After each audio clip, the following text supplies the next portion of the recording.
मैं आपको बताया था कि दिल्ली चुनाव का अगला बुलेटिन मैं 2 या 3 तारीख को बताऊंगा आप लोगों को। अब वो समय आ गया।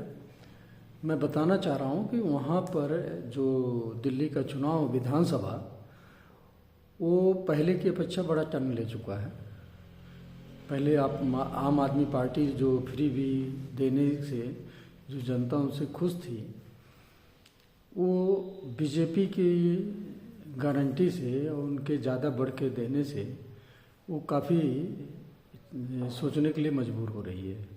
पहला कारण। दूसरा ये है कि उन्होंने एक वर्ग से लेके और बहुत ज़्यादा उनके ऊपर टैक्स लगा दिया। जैसे बिजली के चार्जेस बहुत हैं, पानी के चार्जेस बहुत हैं, और दुनिया भर के उसमें स्टेटमेंट आता है कि यहाँ पेट्रोल महंगा है, डीजल महंगा है, और कहते हैं कि गवर्नमेंट टैक्स से अदर स्टेट कम करें और सरकार को करना चाहिए।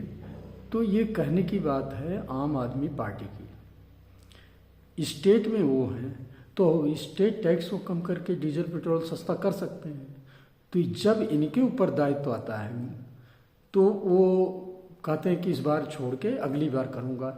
ऐसे जमुना की सफाई का जब आए थे तब लोकपाल आयुक्त का आया तो उसमें भी ये वो आया कि आज तक बना नहीं लोकपाल आयुक्त। उसके कमरे बने हुए हैं, जो पुलिस हेडक्वार्टर है उसके अंदर लोकपाल आयुक्त का कमरा बना दिया गया था आज से 4 साल पहले।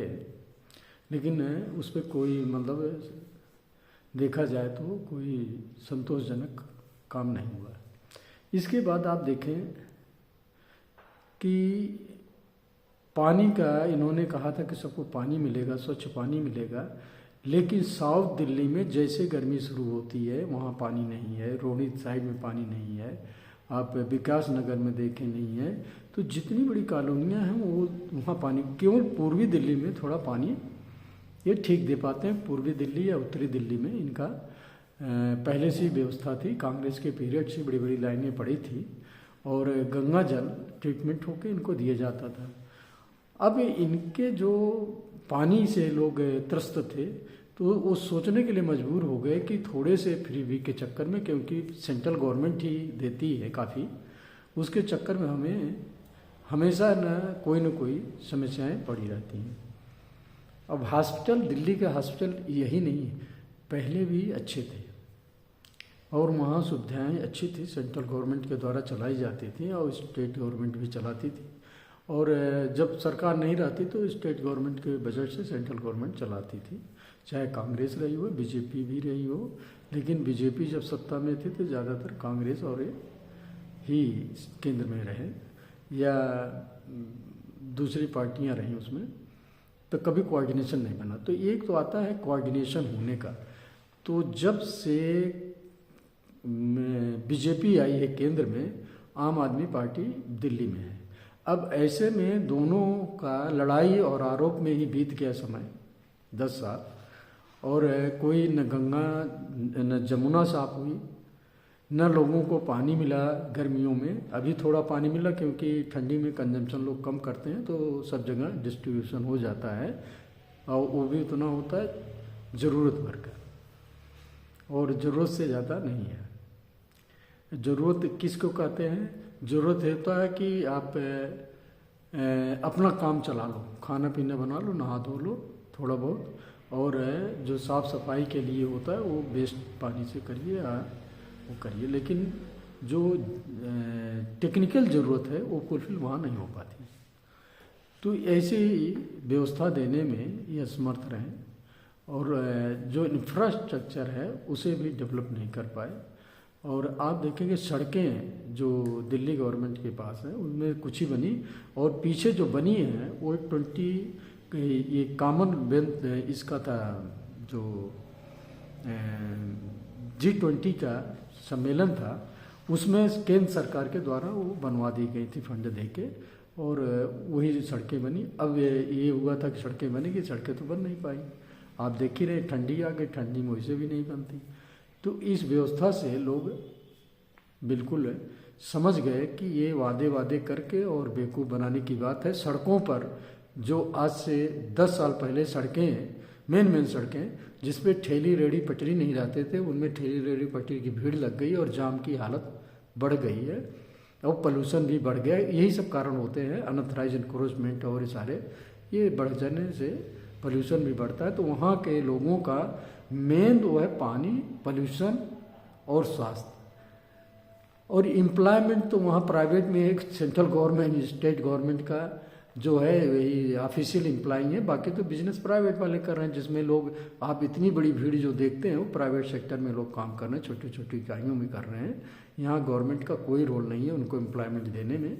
उनका अगर रोल है तो उन इंडस्ट्रियल एरिया में जहाँ पे एम्प्लॉयमेंट थे पहले उनको हटा के इधर उधर करना, उसमें रोल था और कोई खास रोल नहीं रहा है कि लोग एम्प्लॉयमेंट पा जाए। अब मुद्दा भी यही बना है कि एम्प्लॉयमेंट हम देंगे, 10 साल कैसे देते रहे। तो जनता एक बड़ा महत्वपूर्ण टर्न ले चुका है। वो कहता है कि इसमें बीजेपी 2000 के उस पर थी यहाँ दिल्ली में सत्ता में, इसके बाद कांग्रेस को मैंने 10 साल देख लिया और अब इसको आप पार्टी को 10 साल देख लिया, तो क्यों ना हम आजमाएं बीजेपी को। ये विचारधारा जो है जनता में फैल चुकी है। जनता अगर इस पर विचार करने लगी है तो समझो कि वोट बीजेपी कोर वोटर जो 38.5 है वो बढ़ रहा है और कुछ वोट उनके जो 53.5 थे आम आदमी पार्टी के वो कट रहे हैं। अगर डाउन हो रहा है तो कांग्रेस की वजह से हो रहा है, मुस्लिम वोट या कोई और अट्रैक्शन उधर होगा तो ये रोचक होता चला जाएगा। और ऐसे उस पर आ गया है कि नेक टू नेक फाइट, जो ये है कि बहुत कम मार्जिन में ये इलेक्शन होने जा रहा है जीत हार के लिए। तो आप ये समझें कि अब जो है ये नहीं कह सकते कि आम आदमी 67 सीटें लाएंगी। अब सीटों की जो वो है गिनती वो ये है कि हो सकता ना भी आए, क्योंकि जब बिल्कुल क्लोज फाइट होती है तो उसमें बड़े कम मार्जिन से दूसरी पार्टियां जीतती हैं।